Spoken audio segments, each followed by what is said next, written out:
Assalamualaikum warahmatullahi wabarakatuh. Waalaikumsalam warahmatullahi wabarakatuh. Baik, untuk mempersingkat waktu ya, kita langsung saja berhubung hari ini Jumat ya. Oke, kita mulai di sini. Izinkan saya memperkenalkan diri. Nama saya Helary Fitrawati. Saya di bagian profesi bidan. Oke, mulai aja ya, Bu. Di sini saya akan lebih menjelaskan apa saja tugas atau laporan yang akan dibuat pada stase NIPAS atau stase 8 nantinya. Jika sekarang masih stase 1 ya, HDPK, berarti ada 7 stase lagi akan masuk ke stase NIPAS Dewi, stase 8. Jadi saya akan jelasin mengenai laporannya seperti apa dan contoh-contohnya. Hotspot, hotspotnya nggak? Hotspot ambo kok? Hidup. Baik, untuk asuhan kebidanan NIPAS ini nantinya ada 95 ini ya, swab. Jadi ada 95 swab untuk NIPASnya nanti. Untuk swabnya ini kan ada 15 sebagai partisipasi dan 80 mandiri. 90 ini kan nanti kan lokasinya atau lahannya itu di PMB itu kan mulai dari kehamilan nanti ya. Kehamilan, persalinan, BBL, dan NIPAS. Jadi ada 4 stase nanti di PMB. Jadi sistemnya nanti, walaupun nanti semuanya masih di stase kehamilan, tetapi ada persalinan, ada NIPAS juga yang tentunya itu boleh diambil untuk kasusnya atau pasiennya atau untuk dibuat swab. Jadi sistemnya itu bisa dari sekarang seperti itu. Jadi biar nanti targetnya sampai ke 95. Kami pikir kalau misalnya dari kehamilan, dari persalinan BBL dan NIPAS itu tentunya targetnya insya Allah akan tercapai. Seperti itu.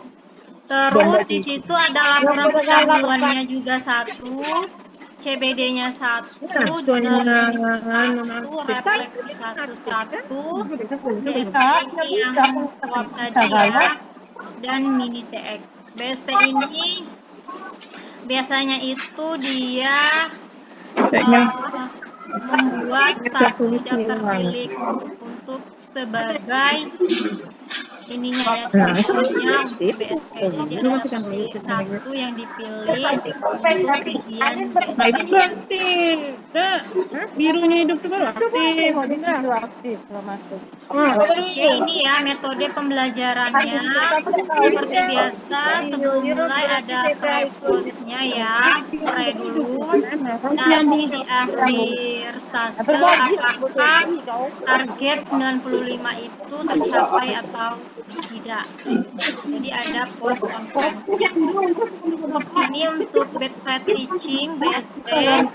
Nanti di BST ini ibu-ibu nanti ujian atau praktek langsung ke pasiennya 1 orang saja. Nanti pembimbing lahannya itu menilai. Jadi ibu-ibunya sebagai mahasiswa melakukan langsung misalnya perawatan payudara, gampangnya ya. Nanti CI-nya akan menilai bagaimana tindakan atau intervensi yang dilakukan. Udah mas, ya kita ibu-ibu balitanya tuh lah, nampak kemarin kan kami kayak tulang anak tuh. Ini untuk case based discussion atau CBD, nanti ada berbentuk laporan, ada 1. Jadi nanti akan membahas kasus apa yang diambil, bagaimana pemerintahannya, terus juga nanti akan dikaitkan atau ada jurnal-jurnal pendukungnya. seperti yang tadi saya bilang, Iya, misalnya ngapa ya pakai kuncinya? mengambil Iya. keputusan ASI, bagaimana cara penanganannya di jurnal A, misalnya di jurnal B-nya berapa lama misalnya dilakukan intervensi ini agar sembuh, misalnya agar ASI-nya lancar lagi. Jadi ada jurnal-jurnal pendukungnya. Terus ada refleksi kasus. Jadi di sini merefleksikan kasus. Mulai dari kasusnya itu nanti ringkasannya itu berisi mulai dari pasiennya itu datang sampai dia dites apa keluhannya. Kalau misalnya ada contoh dia rutinitas ya, misal 2 jam atau 6 jam dipas, ya mungkin di situ akan memberikan intervensi bagaimana untuk mobilisasinya, misalnya mengajarkan teknik menyusuinya seperti apa. Jadi merefleksikan supaya pasien itu mengerti, paham, keluarganya mungkin suaminya juga paham. Jadi ada timbal baliknya, follow up-nya bagaimana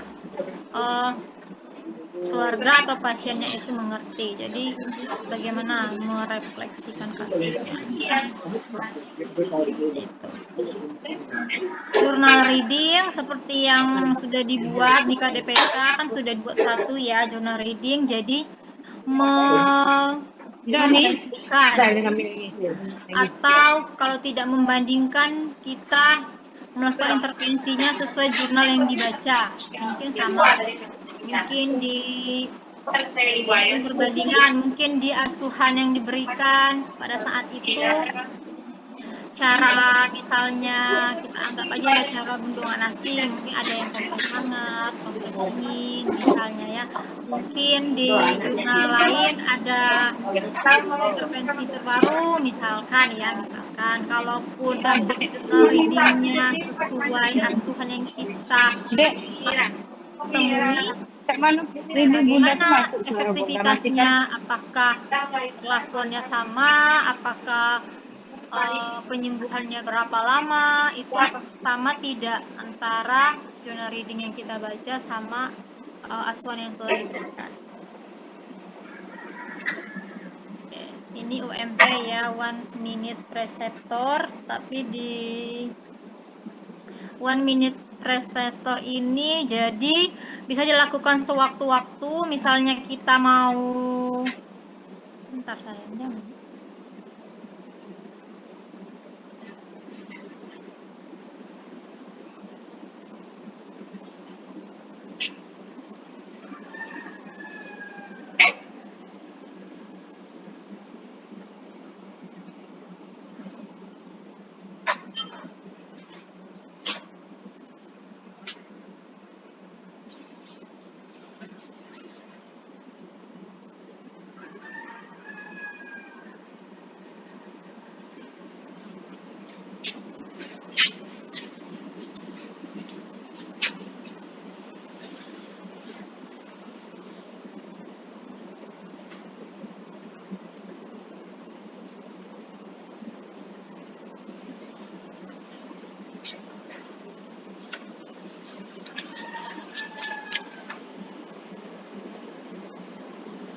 Oke, next ya Bu.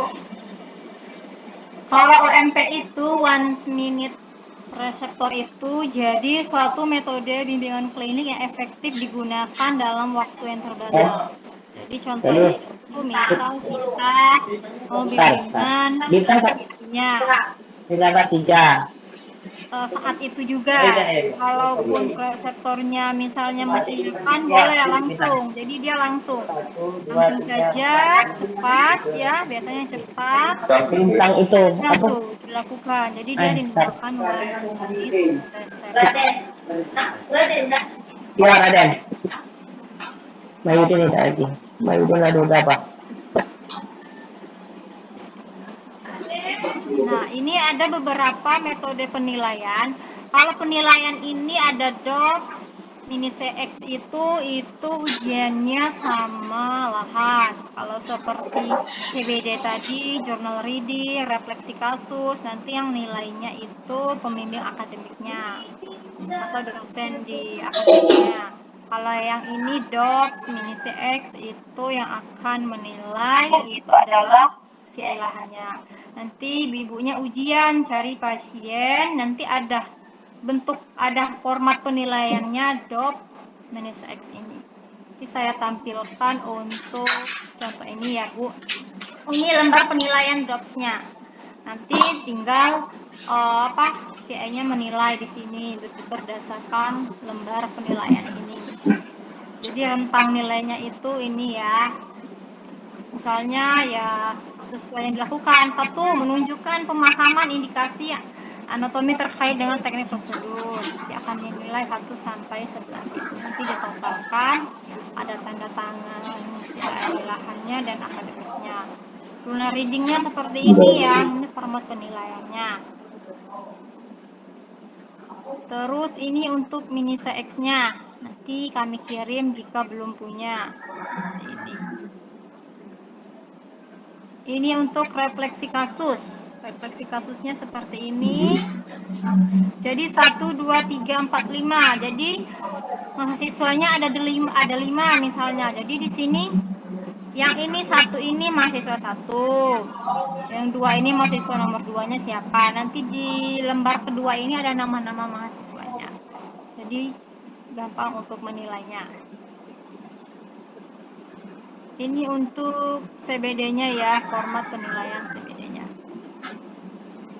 Oke, yang saya bilang di awal tadi ya, untuk BST siapkan daftar pilih untuk pembimbing lahan yang akan menilai mahasiswa yang melakukannya. Disiapkan 1 saja. Jadi nanti bisa sekalian BST, bisa sekalian mini CX, dan bisa DOPS tadi untuk ujiannya. Saya tampilkan contoh laporannya dulu ya Bu, biar paham.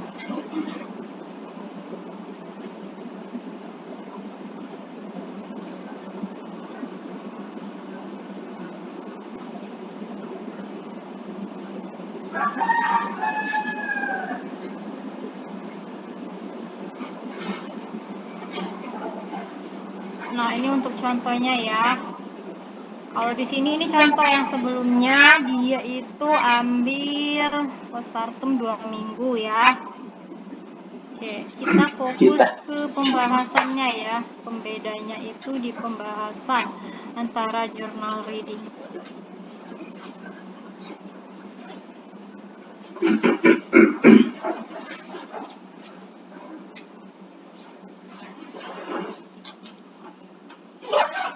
Oke. Ini di bagian pembahasannya ya, bab 3 dokumentasi SWOT-nya. Nanti kan ambil antara journal reading, refleksi kasus, sama CBD-nya itu judulnya sama, pasiennya itu sama. Hanya bentuk laporannya saja di pembahasannya yang berbeda. Jadi ini karena normal ya ininya. Ibu mengatakan dari anak ketiganya 2 minggu yang lalu, Ibu mengatakan saat absen tidak terjadi masalah ataupun penyulit. Ibu mengatakan produksi ASI lancar. Ibu mengatakan sudah dapat beraktivitas seperti biasa. Jadi dia kalau dalam kasus ini semuanya normal ya, tidak ada penyulit atau komplikasi atau problemnya. Nah, di penata laksanaannya di laporan ini dia menjelaskan hasil pemeriksaan pada ibu suami bahwa keadaan umum baik. Ini kan penata laksanaan. Jadi menjelaskan hasil pemeriksaan. Jadi kalau menjelaskan itu, jadi di sini ditulis tekanan darahnya berapa, misalnya kan tekanan darahnya berapa, pernapasannya berapa, nadinya berapa, suhunya berapa, semua ini ditulis. Ini kalau di laporan contoh ini kan tidak ada ya, ini salah. Jadi kalau menjelaskan hasil pemeriksaan, jadi diikuti penjelasannya apa. Baru evaluasinya di sini, ibu dan suami mengerti, merasa senang mendengar hasil pemeriksaannya. Atau misalkan hasil pemeriksaan di sini, hasil pemeriksaan dalam batas normal, itu boleh, silakan. Kedua, menjelaskan mengenai ASI eksklusif dan menganjurkan untuk melakukan ASI eksklusif selama 6 bulan. Jadi dijelaskan di sini definisi, misalnya definisi ASI eksklusif itu apa, misalnya manfaatnya apa, itu silakan disebutkan. Baru dievaluasinya, ibu bersedia memberikan ASI eksklusif pada bayinya. Ketiga, menjelaskan tanda bahaya masa nipah seperti pengeluaran darah yang berlebihan dan keluar bau atau nanah dari jalan akhir. Ya, ini udah dijelasin ya, seperti pengeluaran, ini sudah ada penjelasannya. Ini yang nomor 3 sudah benar. Nomor 4, menjelaskan pada ibu tentang kebutuhan pada masa nipah seperti kebutuhan personal hygiene, kebutuhan nutrisi. Nutrisinya disebutin, misalnya makanan yang seperti apa, jadi dijelasin. Personal hygiene ini yang seperti apa kebersihannya, misalnya harus mengganti pembalut setiap kapan, misalnya ya. Kalau lagi cebokan misalnya di kamar mandi, bagaimana cara bersihnya.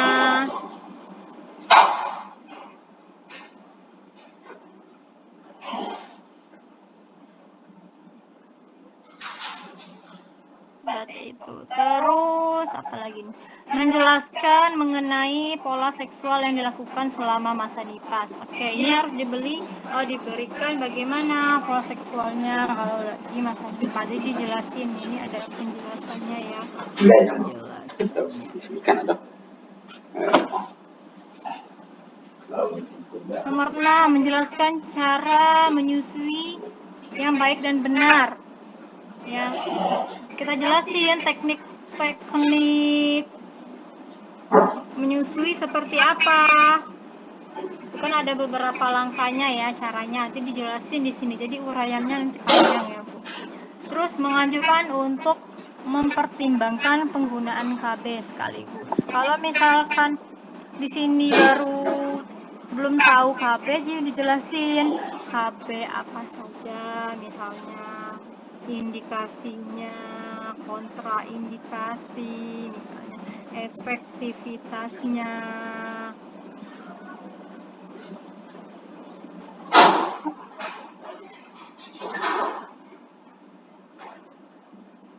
Dan lain-lain, jadi dia cukup panjang. Terus mendokumentasikan kegiatan. Untuk contoh swabnya di CBD. Kalau di pembahasannya seperti apa, ini sudah saya buatkan semalam.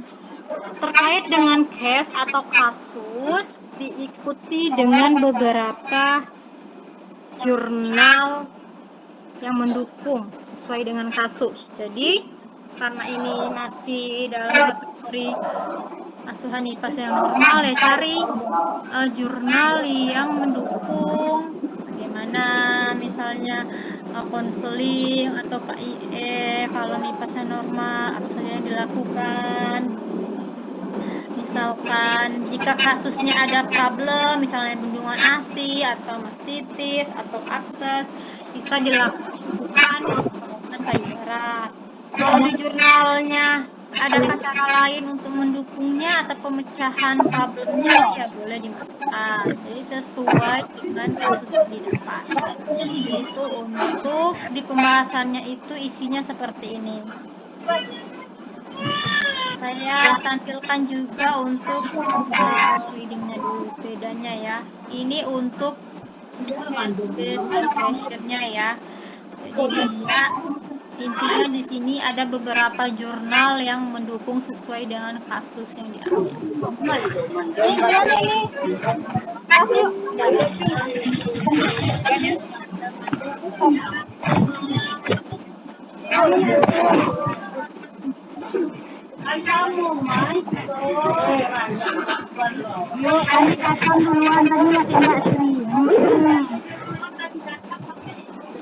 Oke, kalau reading jurnal ini judulnya beda ya. Edukasi kesehatan pada ibu nipah melalui teknik menyusui yang benar. Oke, dia intervensinya itu teknik menyusui. Jadi kita lihat dia reading jurnalnya dulu.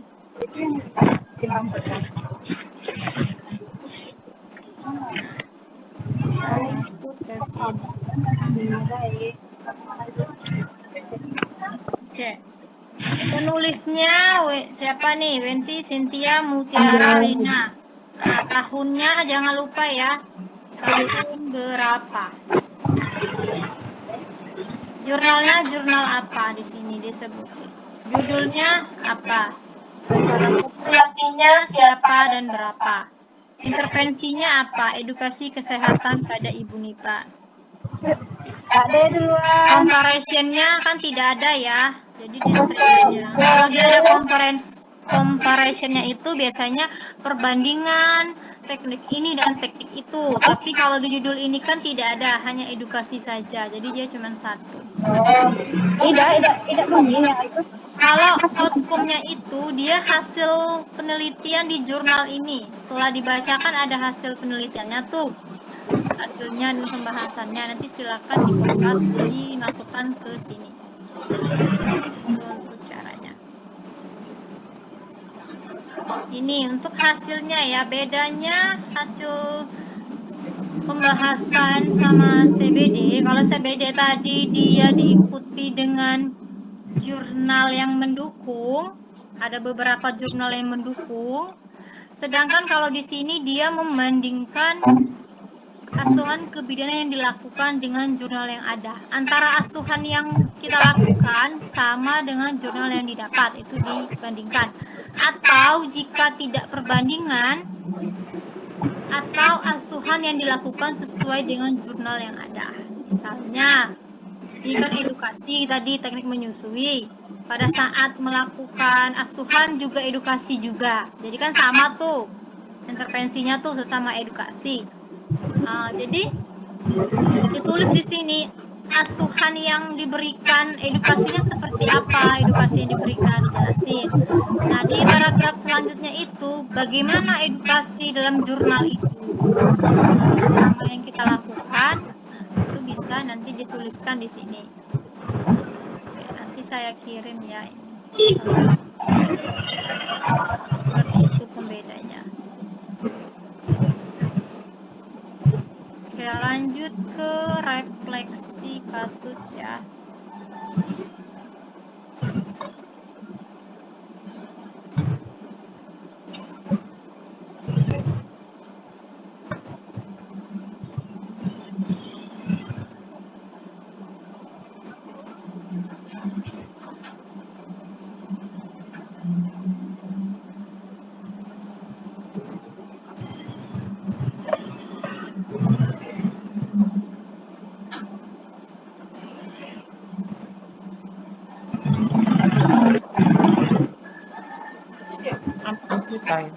Kayak ngabo.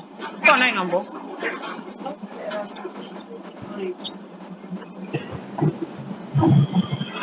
Ya, lanjut refleksi kasus. Oh iya, tahu. Oke, di sini contohnya ini ya, nipas normal ya, hari pertama. Oke. Ini formatnya dan isinya seperti ini. Deskripsi kejadian. Jadi awalnya itu pembukaan dulu, nama siapa, misalnya di PMB mana, itu disebutin. Jadi seperti yang saya jelaskan di awal tadi, dia menceritakan, namanya deskripsi kejadian. Jadi menceritakan dari dia awal sampai dia pulang, bagaimana, sampai dia mengerti dan paham. Jadi di sini pada hari pertama, Bidan Nurhayati ini telah melakukan kegiatan pre-conference dan menyimpulkan bahwa Fitri Haryanti ini mahasiswanya ya telah siap untuk tugas ini dengan kemampuan sebelumnya telah melakukan perawatan bayi baru lahir sebanyak 45 kali. Jadi di BBL itu ada 45 kasus, sedangkan di pasiennya ada 90 kasus. Pada tanggal 8 April, pasien ini hari ke-1, usianya 22 tahun, nipas normal. Jadi Bidan Nurhayati ini menginstruksikan kepada Fitri untuk melakukan perawatan IPAS sebelum pulang dari PMB setelah hari pertama melahirkan anak pertamanya. Ibu mengatakan ASINya belum keluar dan ibu merasa cemas karena ASINya belum keluar. Jadi masalahnya di sini ASINya belum keluar dan ibunya cemas. Jadi masalahnya seperti itu. Jadi merefleksi kasus itu bagaimana mahasiswa ini atau siswa ini meyakinkan ibunya nanti ASINya bisa keluar dan jangan cemas. Jadi di sini untuk merefleksikan kasusnya. Lalu di sini Fitri melakukan perawatan IPAS hari pertama. Masih keluar tadi dia mengajarkan kepada warga atau counseling. Kalau di sini dia memberikan konsumsi kurma. Mungkin nanti boleh perawatan payudara atau boleh juga mengajarkan namanya teknik menyusui seperti apa. Atau bisa juga dengan teknik oksigenis misalnya. Terserah di sini mau seperti apa. Yang didapat. Jadi ini sebenarnya kurang ini ya, masih kurang penjelasannya. Jadi dijelasin di sini mau konsumsi kurma itu untuk apa, misalnya kan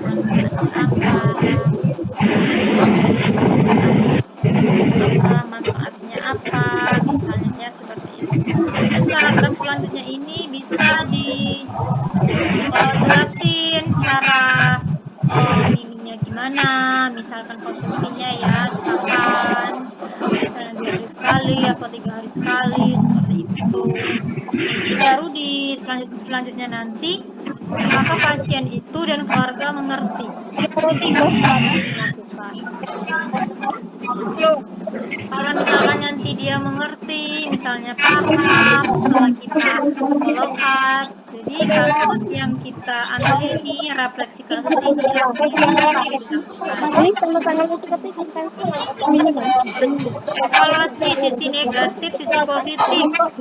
Kalau sisi negatif ini kurangnya pemahaman ibu tentang perawatan payudara, manfaat mengkonsumsi kurma. Jadi itu untuk evaluasi ini ya sisi negatif pasiennya. Sisi positif, bidan bisa memberikan pendidikan kesehatan kepada ibu mengenai cara perawatan payudara dan manfaat.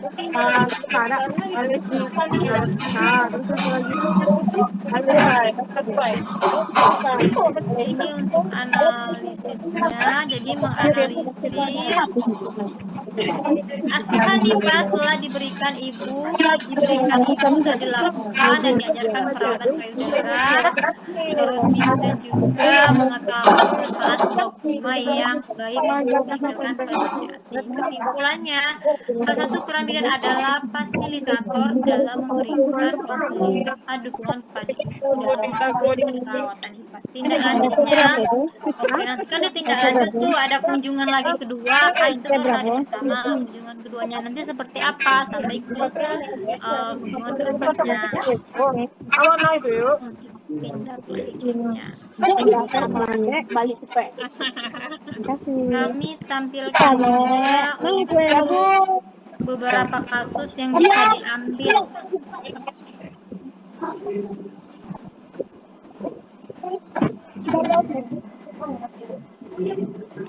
Oke, ini mungkin semuanya sudah dapat ini ya, tapi kami jelaskan lagi apa saja keterampilan yang boleh diambil.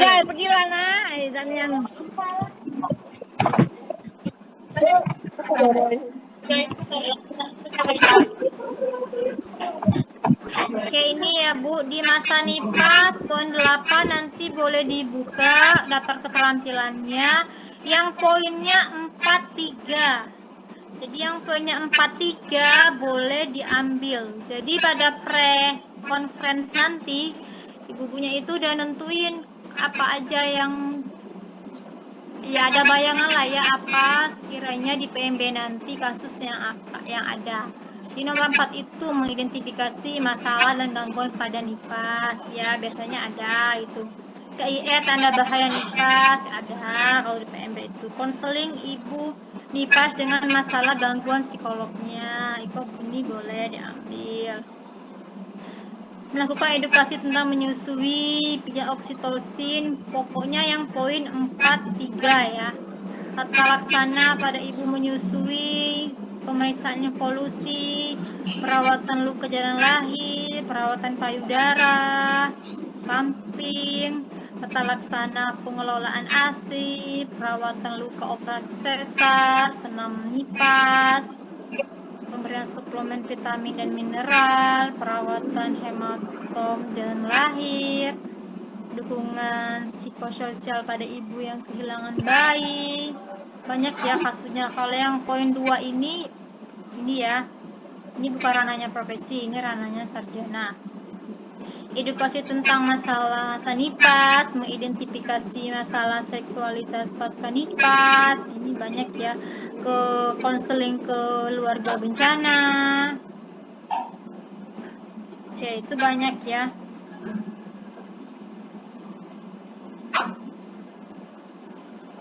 Itu nanti boleh diambil. Kasusnya misalnya 95 itu misalnya kasusnya sama, misalnya ada 5 yang sama. Tidak masalah, yang penting kan pasiennya kan berbeda, itu boleh.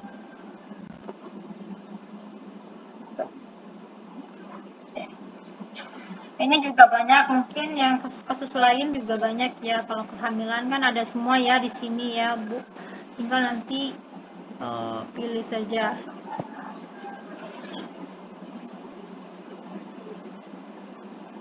Seperti itu.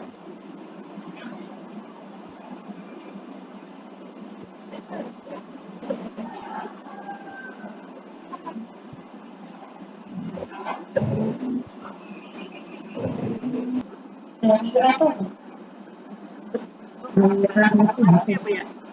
Belum, Bunda, belum masuk ya.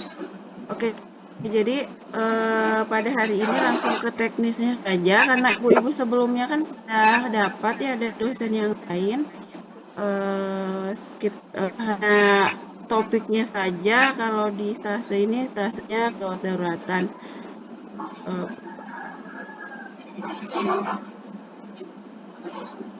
jadi seperti biasa di stase itu kan ibu ada laporannya, ada laporan reading jurnal ya Bu ya, ada refleksi, kemudian ada CBD. Nah, pada kesempatan ini saya akan bahas mengenai reading jurnal ya.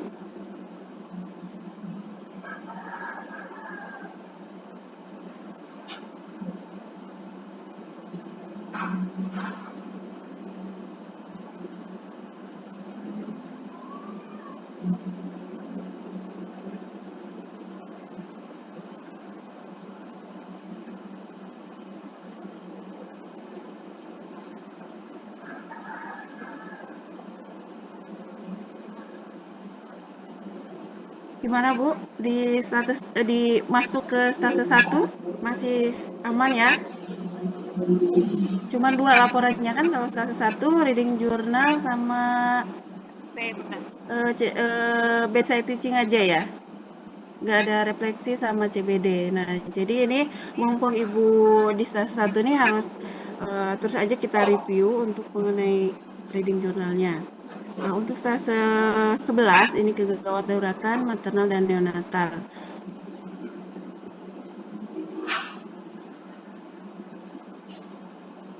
Ini yang perlu digarisbawahi, setiap stase itu kan ada targetnya ya Bu ya.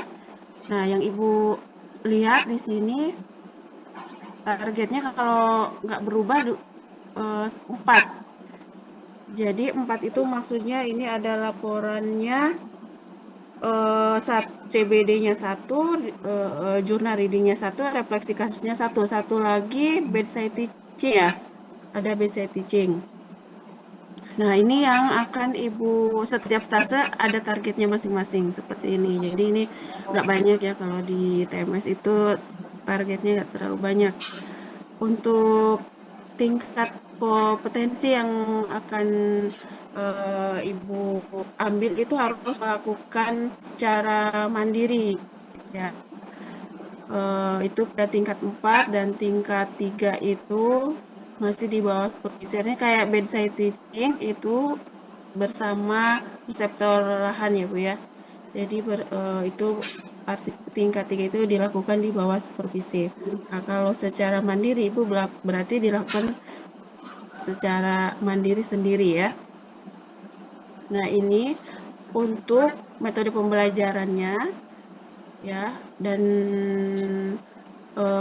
kita ada metode langsung ke pasien itu tadi melalui bedside teaching ya, kita langsung belajar langsung ke pasien itu di bawah ada bersama dengan perseptornya. Makanya nanti setiap laporannya itu kan diminta dokumentasinya ya Bu ya, setiap laporan bedside teachingnya.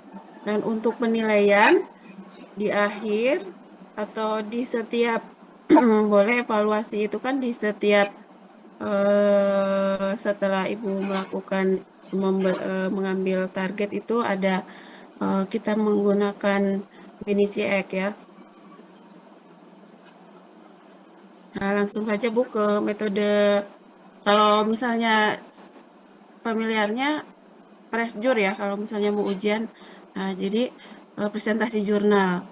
Nah, ini salah satu metode reading journal. Dalam metode reading journal ini perlu pada tahap profesi bidan karena di profesi bidan ini ibu-ibu diharapkan bisa berpikir kritis ya, mengaplikasikan apa yang sudah didapatkan di lahan dengan teori-teori.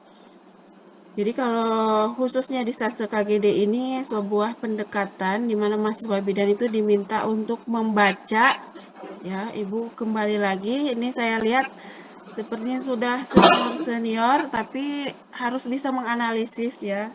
Karena walau bagaimanapun tetap Ibu mahasiswa jadi diminta untuk membaca lagi, kemudian menganalisis jurnal ilmiah terkait dengan kasus-kasus. Nah, ini yang digarisbawahi kalau di stase sama semuanya kan Bu ya, kecuali nanti di COC memang nggak ada reading jurnal, tapi tetap sama diminta Ibu cari jurnal kayak gitu kan, ibaratnya tugasnya seperti itu. Jadi setiap stase ini reading jurnal itu selalu ada, yaitu tujuannya supaya ibu-ibu bisa menganalisis jurnal ilmiah ya terkait dengan stase yang Ibu sedang tempuh ya.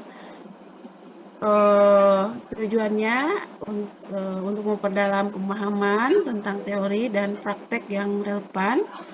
Jadi sekaligus juga mengasah kemampuan untuk berpikir kritis ya Bu ya. Gitu. Nah, untuk tahapan metode reading jurnal itu mulai dari pemilihan jurnal itu sendiri sesuai dengan kasus yang Ibu dapatkan. Jadi tetap ya kemampuan Ibu untuk membuat soap harus tetap bisa menulis ya. Kita Bu metode soap itu ada mulai dari data subjektif, objektif, analisis, pelaksanaan.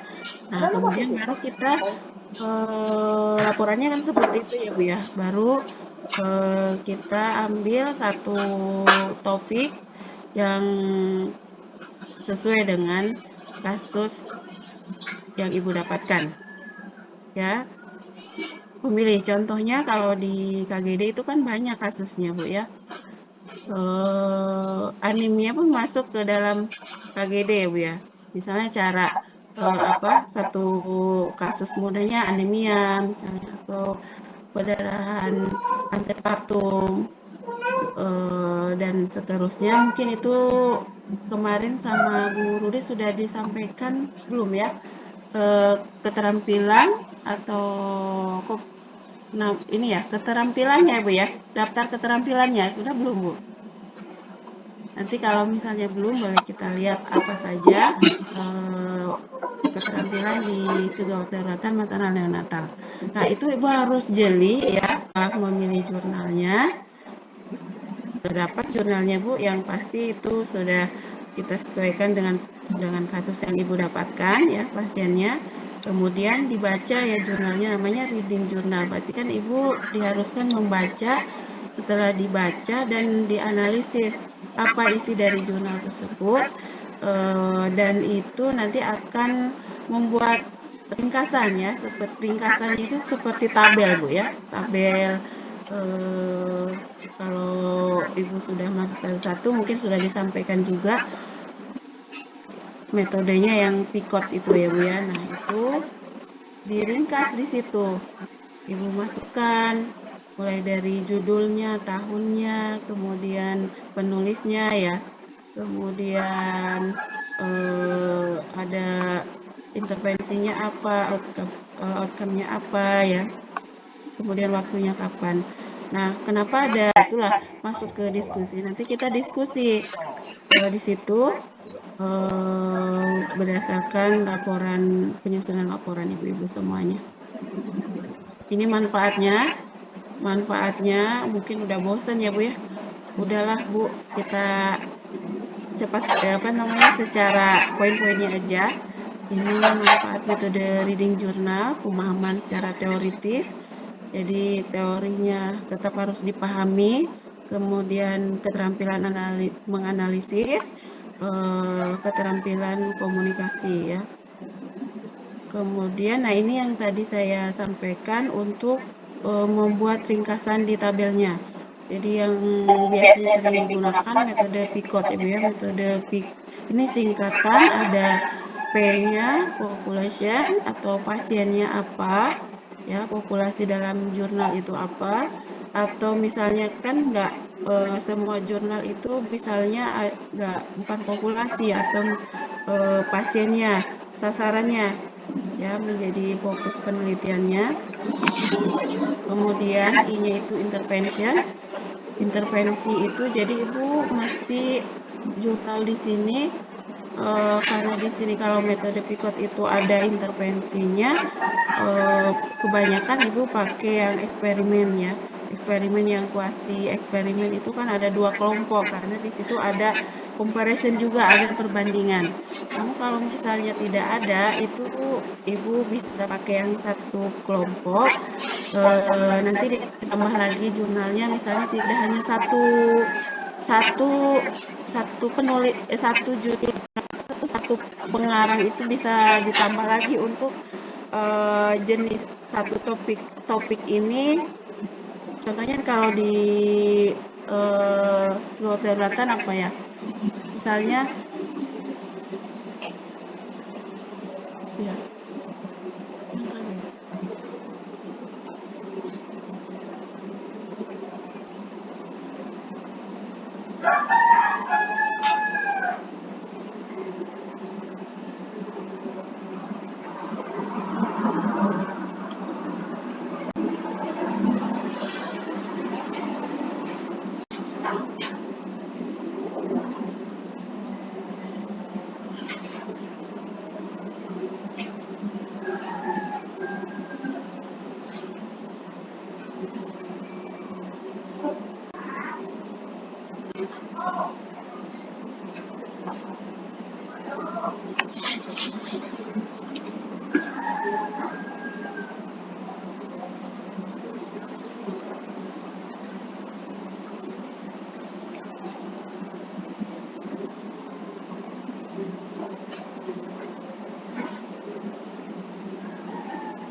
Oke, Bu.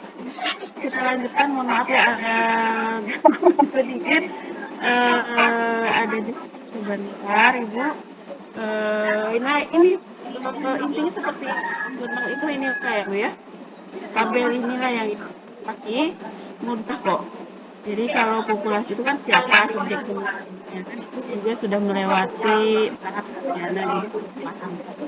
Intervensi comparison itu kontrolnya atau pembandingnya ya Bu ya. Penelitian itu eh, apa enggak ada atau enggak ya. Kemudian outcome-nya hasil yang hasilnya apa hasil penelitiannya. Kemudian waktunya Ibu, untuk waktu ini harus digaris bawahi jurnal itu tidak boleh lebih dari 5 tahun. Jadi harus 5 tahun terakhir update supaya update semuanya ya. Eh,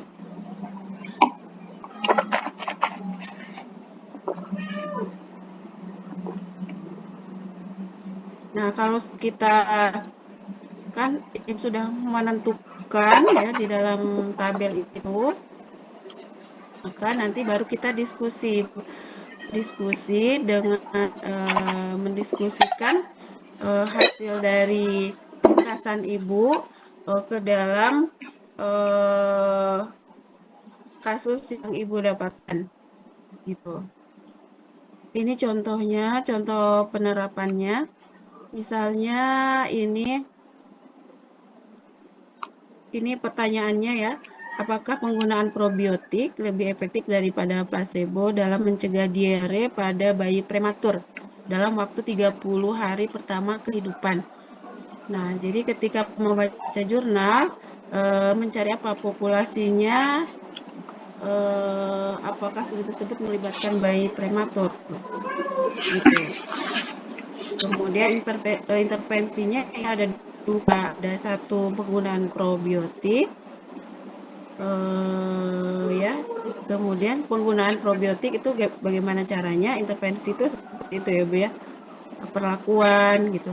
Dan pembandingnya itu adalah placebo ya, apakah ada kelompok placebonya. Jadi hasilnya apakah pencegahan diare diukur sebagai hasil utamanya. Kemudian ini ada 30 hari pertama kehidupan. Atau ada juga yang buat di PICOT itu time-nya itu waktu mestinya ya waktu si lama penelitiannya ya. Tapi ada juga yang mencantumkan jurnalnya ya, tahun jurnalnya. Nah, ada yang pakai, makanya ada yang pakai time, ada yang cukup sampai outcome saja. Ya, jadi nanti tergantung dari dosen pembimbingnya. Nah, dengan metode PICOT ya lebih sistematis untuk menilai relevansi dan kualitas penelitian serta menerapkannya dalam konteks klinik yang lebih spesifik. Ya, ini satu lagi sama saja ya, mau PICOT atau VICO artinya nggak pakai time-nya aja. Ini contohnya topiknya kegawat dauratan maternal neonatal, kemudian Ibu buat tanggalnya kapan, judul artikelnya seperti ini, penulisnya, tahun publikasinya, kemudian sumber jurnal itu penting ya Bu ya.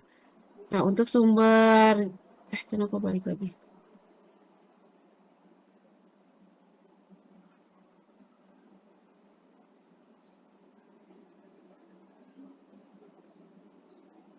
Contoh untuk menganalisis, Ibu kalau menganalisis jurnal itu berarti kan mulai dari latar belakang itu ada masalahnya, fokus masalah dalam jurnal itu apa, kemudian tujuan dari penelitiannya apa, kemudian metode yang digunakan seperti yang tadi saya sampaikan, apakah ini hanya melihat hubungan saja, korelasional, atau ada kita ada kohort itu berarti kita ikuti perjalanan penyakitnya dari awal ya itu kemudian jarang ya Bu ya kalau kohort itu penelitian kohort itu karena biasanya terbatas dengan waktu. Kemudian metodenya tadi misalnya kalau misalnya eksperimen apakah hanya satu kelompok atau dua kelompok. Kalau satu kelompok berarti pra eksperimental, berarti kalau kita ambil dua kelompok ada eh, kuasi eksperimen ya Bu ya. Kemudian apalagi ada juga metodenya itu kan di dalam jurnal itu ada yang eh, hanya deskripsi saja. Tapi walaupun dia deskripsi, kita bisa masukkan ke dalam tadi ya tabel tadi. Kalau biasanya dia tidak ada faktor-faktornya, kita hanya tidak kita tidak bisa melihat hanya pengaruhnya ya kalau deskripsi bedanya seperti itu karena dia penelitiannya lebih sederhana. Jadi kalau kita mau melihat sebenarnya faktor apa saja sih contohnya misalnya yang menyebabkan anemia, makanya kalau itu berarti kita harus ambil penelitiannya yang ada hubungannya karena itu sudah diuji bahwa dari penelitian ini faktor inilah yang menyebabkan anemia misalnya. Tapi kalau hanya deskripsi itu kan yang mendeskripsikan oh sekian kalau pada ibu hamil itu sekian yang mengalami anemia, sekian yang mengalami tidak anemia. Jadi kita tidak bisa melihat hasil penelitiannya itu faktornya apa saja. Tapi kalau misalnya kita lebih naik lagi, eh, metodenya eksperimen itu lebih bagus lagi ya. Dia ada perlakuan. Nah, tidak hanya kalau di eksperimen itu juga sudah ada include kalau ada faktornya, kemudian ada intervensi yang dilakukan, maka kita bisa melihat efektivitasnya ya, efektivitas dari intervensi yang dilakukan oleh si peneliti tersebut, gitu. Kalau hasil, kalau dalam bentuk deskripsi itu hanya persentase atau jumlah saja. Tapi kalau misalnya ada korelasi itu kita melihat faktor sebab akibatnya ada hasilnya ya, berhubungan atau tidak.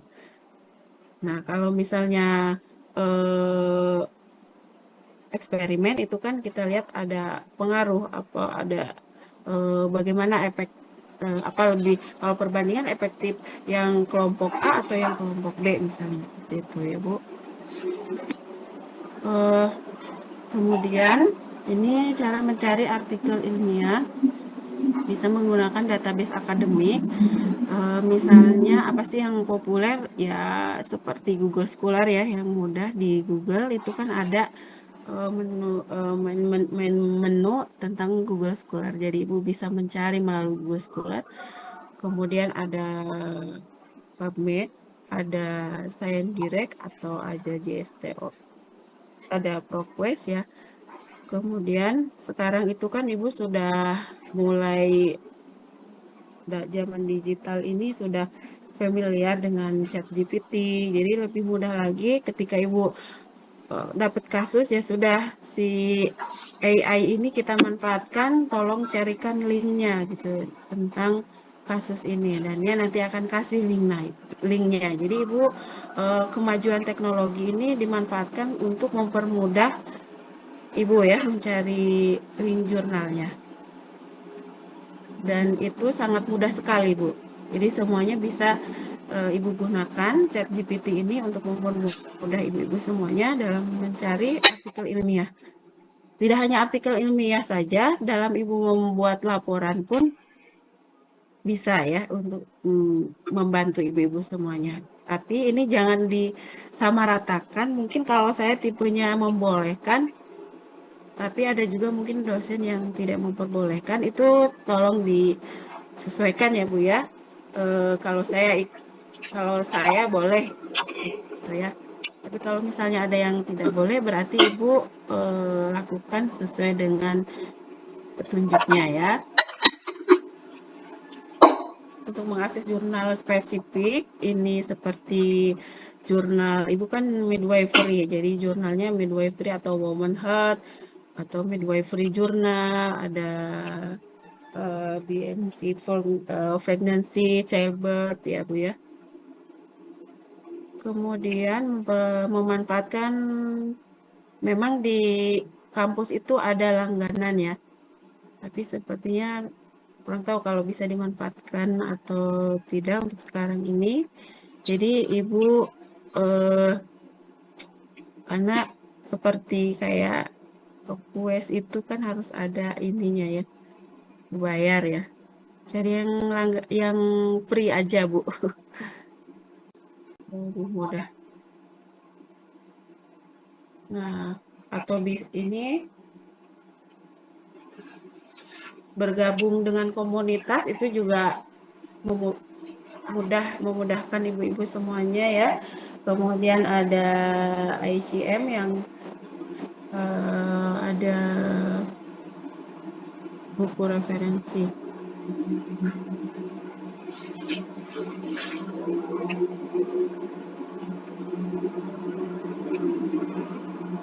Oke, mungkin itu Bu untuk reading journal. Apakah ada yang ingin ditanyakan?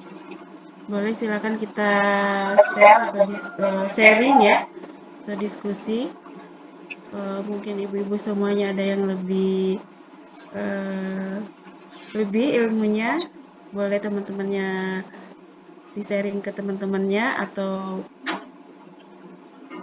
ada yang lain yang bisa didiskusikan, silahkan Bu.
Sebentar.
Selanjutnya boleh kita bahas tentang refleksi ya, Mbak. Refleksi Ibu-ibu semuanya sudah paham dari dosen yang lain? Gak apa-apa, kalaupun sudah, kita terus review aja karena memang betul butuh menulis laporan itu seperti refleksi ya. Itu perlu latihan gitu ya. Nah, jadi untuk refleksi kita pakai yang langkah-langkahnya itu.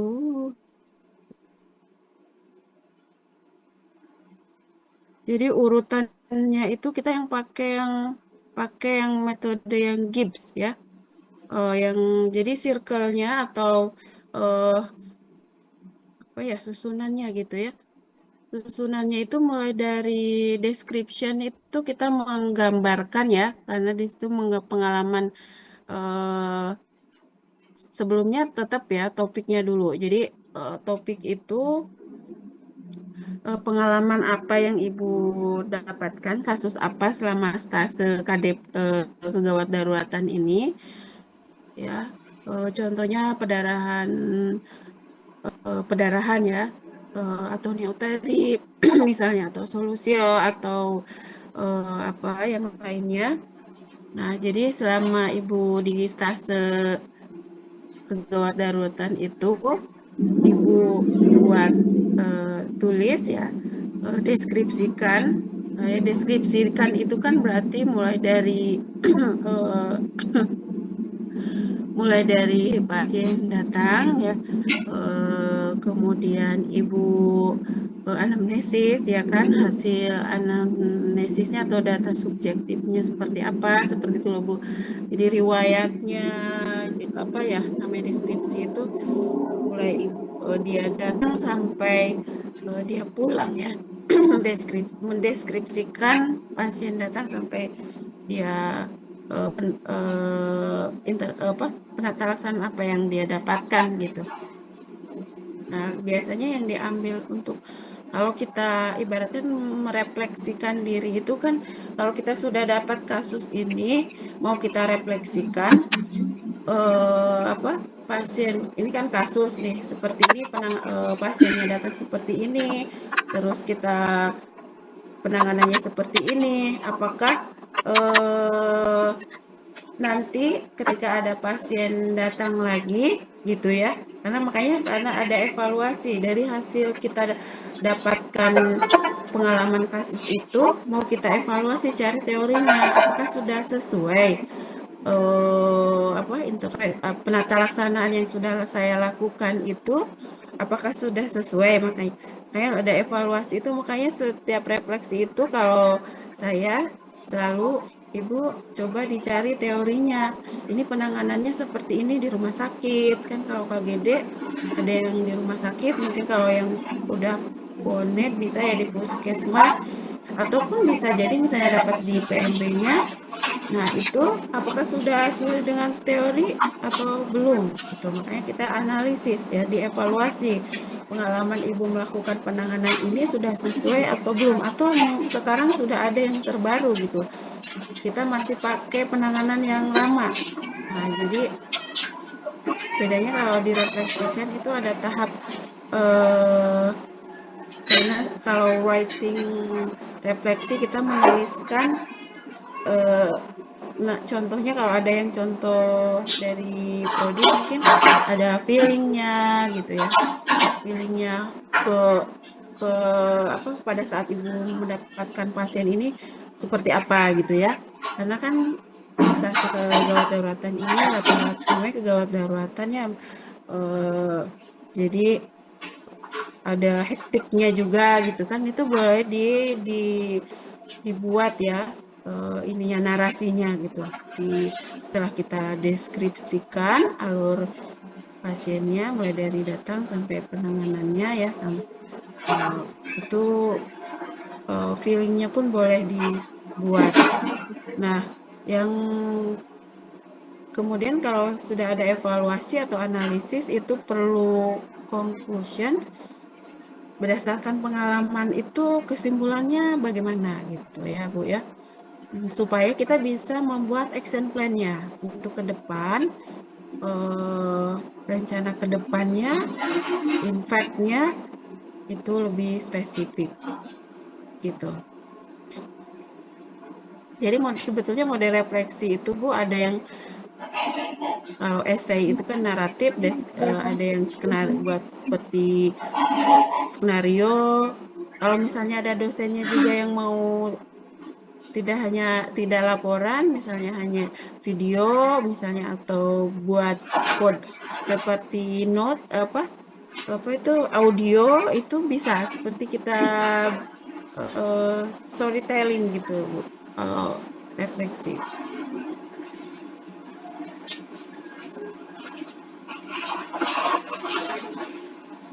Contohnya yang mana ya? Yes, contoh.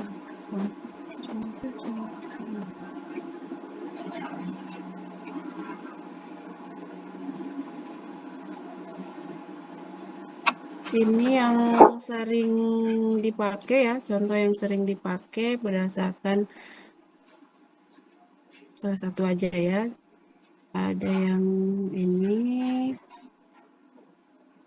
ini salah satu contoh yang diambil dari Erlangga. Ini sudah berdasarkan apa namanya workshop di profesi ya, bahwa ini yang dicontohkan untuk laporan refleksi, contohnya seperti ini. Tapi kita TMS juga punya formatnya sendiri. Paling enggak Ibu ini kita harus baca dulu kan ya, bagaimana sih membuat deskripsi itu seperti apa. Misalnya jadi dia itu seperti kita menulis ya, menulis buku gitu kan. Nah, dia memulai dengan berbicara tentang ini, kebetulan ini yang di workshopkan kemarin adalah tentang persalinan. Jadi kalau misalnya kita tinggal dibuat saja, karena setiap stase itu kan beda-beda ya. Ini kegawat daruratan berarti kita berbicara tentang kegawat daruratan maternal neonatal ya. Dan Ibu ambil itu, topik yang Ibu ambil itu harus menarik. Jadi kalau direfleksi itu bagusnya yang menarik ya, yang menarik untuk dibuat itu tadi ya,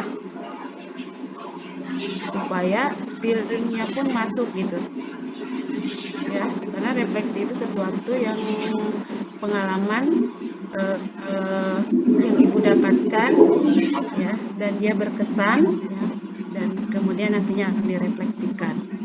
Nah, contohnya seperti ini, backgroundnya dia jelaskan ya, dia sedang di tempat waktunya ya, mulai dari pasiennya datang, waktunya kapan, tanggal, jam, tempatnya di mana, kemudian apa yang dilakukan ya, runut ya, apapun yang dia lakukan ya, itu dia buat di situ.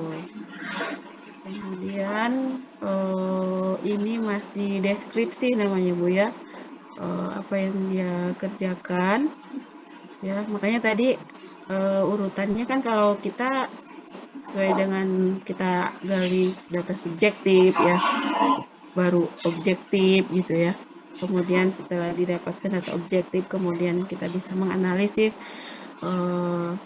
Setelah analisis baru penata laksanaan gitu. Nah, seperti ini. Nah, mulai dari anamnesa itu sudah di sini sudah ada evaluation atau analisisnya. Ya, anamnesa yang Ibu buat itu apakah sudah sesuai dengan teorinya atau belum. Jadi seperti ini, karena ini judulnya adalah pendampingan, maka anamnesanya itu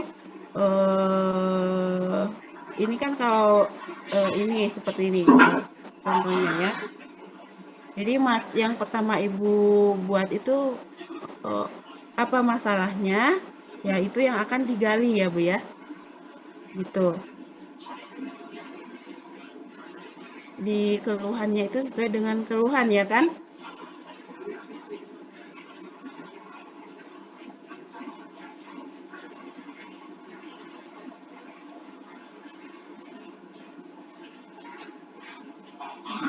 Nah, di sini yang bagusnya juga Ibu ada rekomendasi dari mau ambil dari Kemenkes, mau dari WHO. Jadi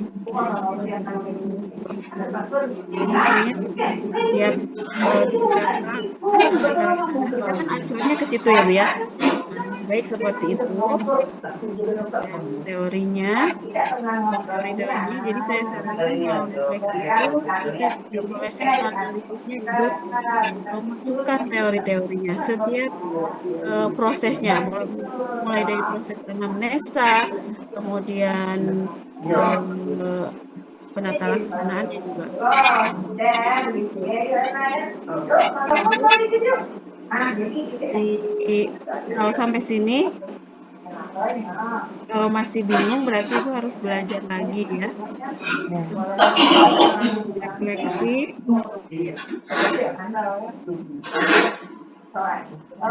Jadi saya kasih contoh, dia harus membaca ini, Mbak. Nggak tahu tiba-tibanya juga puas gitu nih.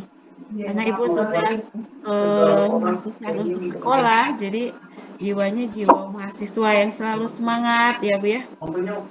Walaupun saya tahu di sini puas sudah gak usah ditanya lagi ya kalau pengalaman itu sudah banyak sekali pengalamannya. Cuman mungkin proses di profesinya seperti apa, oh harus gitu ya Bu ya.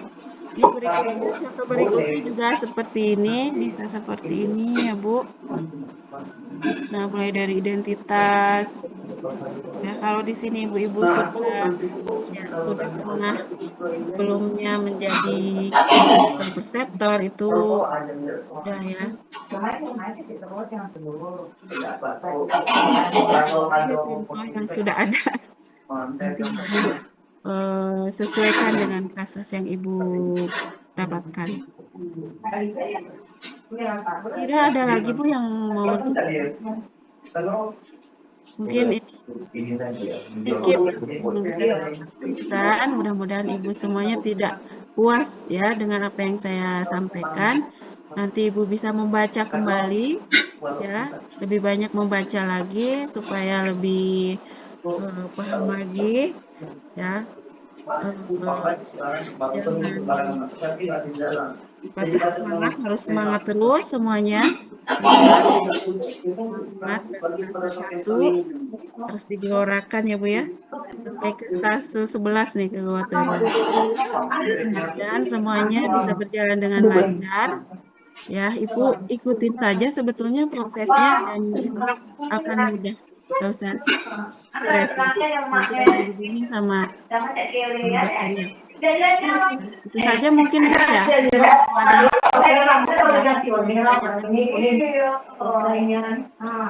Ada karena di sini semuanya masing-masing sudah ada aktivitas. Kalau misalnya sudah cukup, saya cukupkan ya Bu ya. Ya. Ya, Bu. Baik, Bun. Selanjutnya nanti akan kita ya untuk yang laporan berikutnya. Untuk saya cuma topik ya reading journal dan refleksi saya cukupkan. Saya akhiri.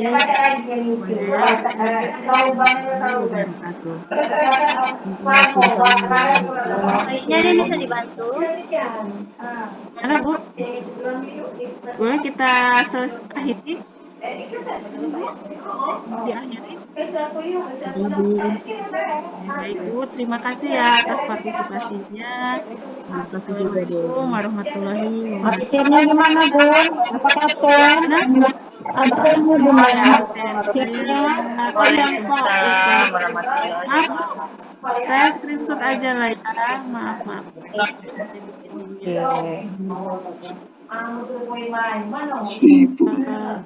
Screen. Bentar saya absen dulu ya Bu. Warna masih ada dah ya, yuk.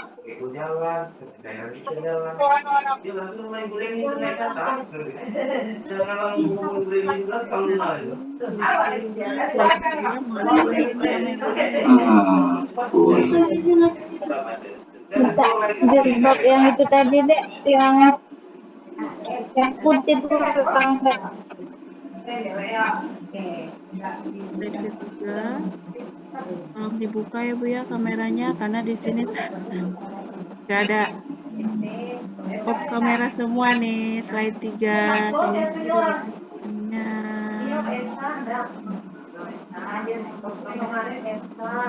Oke, 1, 2, 3.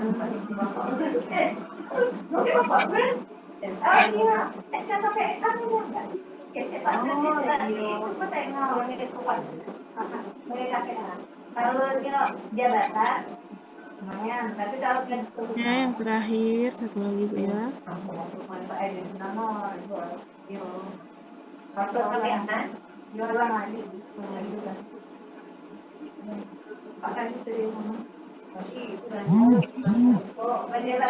Oke, untuk website-nya sudah saya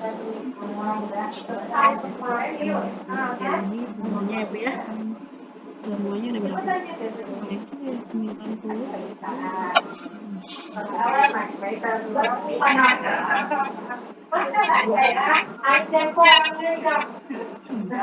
Ya Bu, terima kasih semuanya.